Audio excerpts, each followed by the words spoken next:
What can we expect? What are major expectations before the elections in Hungary? It is very hard to guess. It's actually a very heated election campaign, which we are slowly nearing the end. And it's a very complicated election system, and that's why it's hard to know what's going to be the outcome. There are going to be a vote for parties, and in this regard, it's very much anticipated that Fidesz is going to win by a big margin. But at the same time, there are direct districts, and in these districts, people are allowed to choose one representative in the parliament. And this makes the whole system very fragile. And at the last days, even today, the opposition, which is contained of many small parties, they are actually having agreements to minimize the number of candidates against Fidesz. So it looks like that the field is narrowing down, and it makes predicting very difficult. Some political observers say that opposition actually has no equal chances to compete against Fidesz in these elections, because in this race they have tight legs. Can you please tell more about this situation? What's the role and what's the position of Hungarian opposition in these elections? All right. You have many factors which work against the current opposition.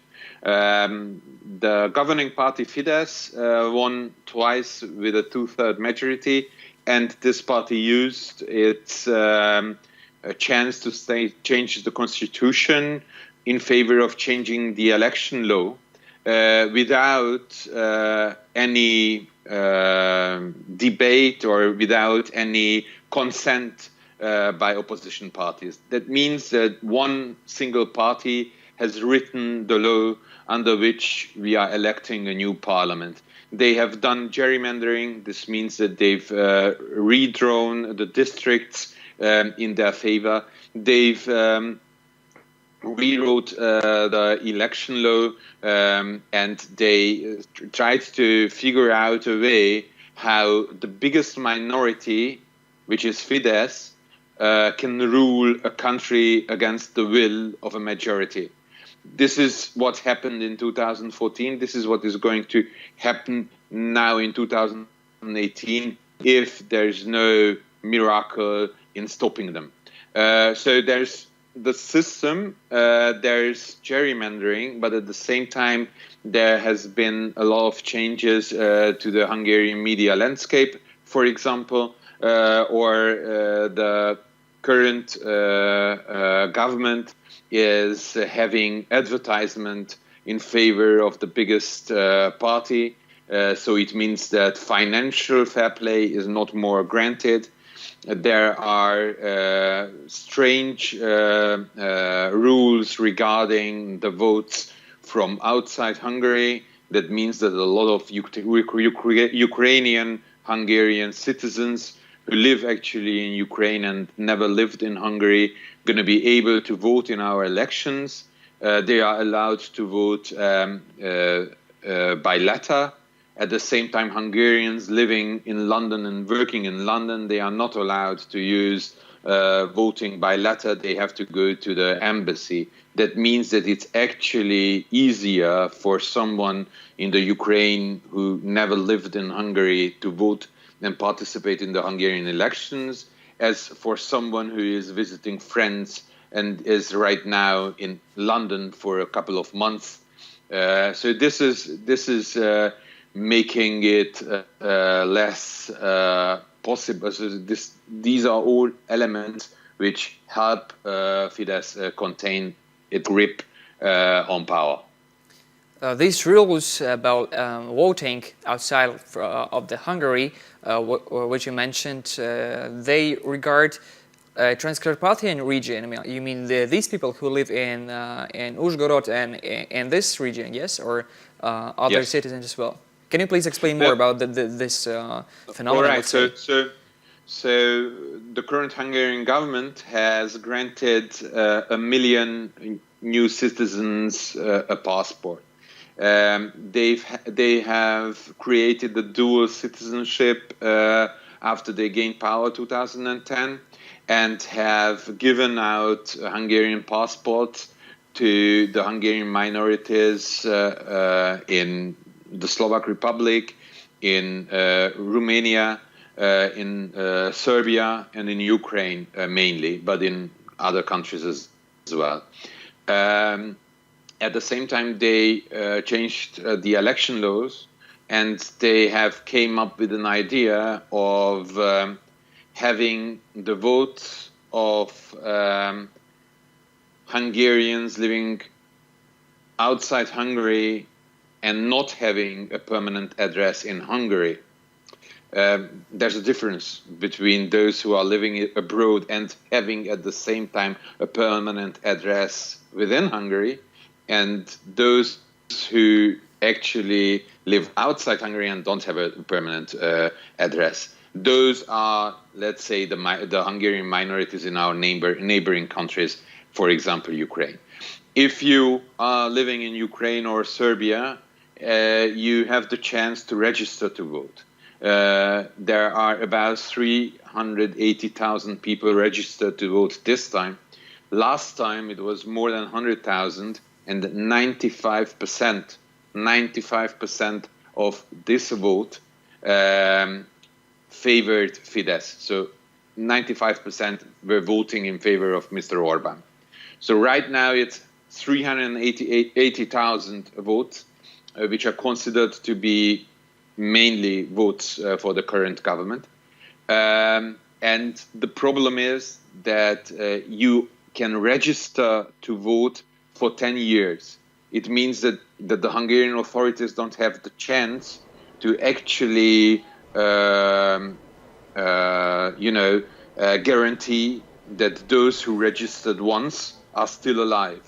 The Hungarian authorities know about the death within Hungary, so they would know whether a Hungarian citizen died. But in Ukraine, if a dual citizen dies, this procedure is up to the Ukrainian authorities. This means that the Hungarian state is sending out letters in which there's the ballot to Ukraine, and for 10 years after someone registered. And if that person died, it's up to the family or up to the one who receives the envelope to say that there's no one to vote anymore, or take the ballot, have a vote, and cast the ballot. This makes the Hungarian election system open to fraud. It's a scandalous situation, but the current government doesn't want to fix it because it jeopardizes losing a few 100,000 votes. There are also other doubts about the fairness of these elections, since we can observe the participation of so-called fake parties in the following elections, which are in favor with Fidesz. Can you please tell more and explain the situation about these fake and bogus parties? It's hard, under the current legislation. If you have 500 signatures in a district, you can have you can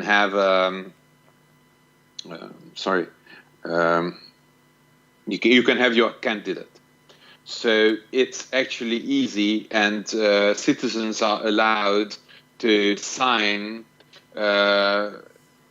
not only one but several such bids. So actually 500 people can at the same time have sign the sorry for, it's how it's called.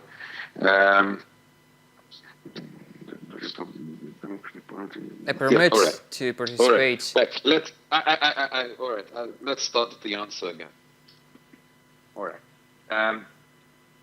Under the current legislation, you need 500 citizens to nominate you as a candidate in a district. So there are 106 districts. In each district, a party needs to have a candidate, and to have a candidate, you need the 500 signatures. But people are allowed to nominate more than one candidate. And to have a list in the elections, you need at least 27 such candidates. And the state is helping the campaign of the party. So if you have a fixed amount of candidates, let's say the maximum number of candidates 106, in that case, you can have altogether 700 million forints for spending. Actually, the parties, the leaders of the parties are obliged to back if they don't reach 1% of the vote at the general elections. But if you let Holmes be the founder of the party, you can somehow disappear after the elections. So you need 500 signatures in each district, and if you have enough such district, you have your list, and you get for free a lot of money. And there are parties which seems to be netto criminals. There are parties which tend to be there where Fidesz wants them to be. It's hard to really see, and it's hard to investigate, because it's a very easy scheme to rob a lot of money if you are someone from the mafia. About these fake parties and bogus parties that participate in the Hungarian elections, in your opinion, will their participation make a real difference in these elections? I don't know. I don't really know. The thing is that because of these fake parties, in some districts the ballots are huge. There are a lot of names on the list, which makes every serious party a difficulty, because voters, who left their glasses at home will have more problems finding their pick. But I don't think that they change much. I don't think that all of the fake parties are there because Fidesz wanted them to be. Yes, it seems like that in those districts which are problematic for Fidesz, there are more fake candidates, as in the districts which are clearly Fidesz dominated. So there are some irregularities, but at the same time, the question at the end is how much you have to let go to have a real democracy. I mean, these rules make it easy for parties to participate. I think that it is better to have a system where people can participate and lose money, as a system where it's really hard to get elected, but therefore we as taxpayers don't lose that much money. I think democracy it's worth spending more. It's very hard to know where fake parties start and where fake parties end. My next question will be about Jobbik. What's the role in these elections? Their support has increased in past years, and what moods prevail in Hungarian society now? Jobbik is the big question, I think, in these elections. The current governing party, Fidesz, moved to the right, to the far right, and to the extreme right in these last years. They really reached the end. If they would move any further to the right, they would fall off the map. So it means that they didn't let Jobbik any place to flourish. So Jobbik decided to swap and go and try to build up a new People's Party, a new centrist party. We don't know how sincere this is. I tend to believe that parties move slower people. I can imagine that the politicians from Jobbik really believe in being now a centrist force, but I'm afraid that the whole party is not. But Jobbik is, for a lot of Hungarians, a possibility to vote right and at the same time say no to a stupid propaganda run by the government, to corruption, which is flourishing, and to bad healthcare and school system, which is a huge problem seen by a lot of Hungarians. So if you are a conservative right voter, you don't want to re-elect a very populistic force, and a force which likes to communicate but not to govern, which forgot how real politics is done in regard of healthcare or education. If they want to find a party for themselves, they vote Jobbik or either LMP, which are the Greens, which are a centrist party here in Hungary. So I think Jobbik tries to collect the right-wing votes from those who don't like Fidesz anymore. And because of the election system, because of the election rules, with these with the huge numbers of direct members of parliament, direct districts, it's going to be very interesting whether Jobbik voters and left-wing voters are going to be able to decide from district to district which is more likely to win against Fidesz, and in that case, left-wing voters are going to have to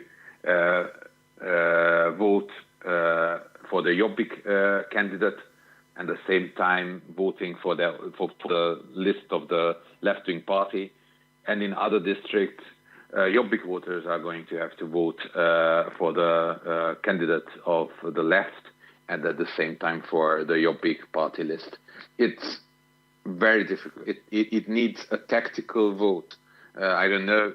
I'm sorry. I don't know the Ukrainian system. This is the Germans have 2 votes, although it's counted very differently as in Hungary, and they have this saying of tactical voting strategy. This is required by all Hungarians who want a change on top of this country. They have to be tactical and vote for their own party, and at the same time in their districts find the candidate who is able to get more votes as Orban's candidate. It's going to be very difficult. So this this is actually a part of the system which works against the opposition. Most probably Viktor Orban will remain the Prime Minister of Hungary for the next 4 years, and he will only strengthen his power. What does it mean for Hungarian politics and for Hungarian society in general? I think it's very telling that Mr. Orban has only the chance of remaining in power if he gets more than 50% of the mandates. So if he has a majority in parliament, because he forgot to negotiate, he forgot to govern with others. So there's no chance that Mr. Orban is going to form any coalition. They are not capable anymore. This current government is not capable of, taking back a bit from the aggressivity they are showing. A lot of my colleagues are calling it that there is no brake on the car driven by Mr. Orban. So I'm not 100% sure that he's going to make it again. It surely does look like he is going to have the biggest parliamentary group after the elections. The big question is whether they have 50% plus, because otherwise they are out. And yes, if they win, I don't think that they're going to somehow turn down the volume. If they win with this aggressivity, they're going to understand that the only, political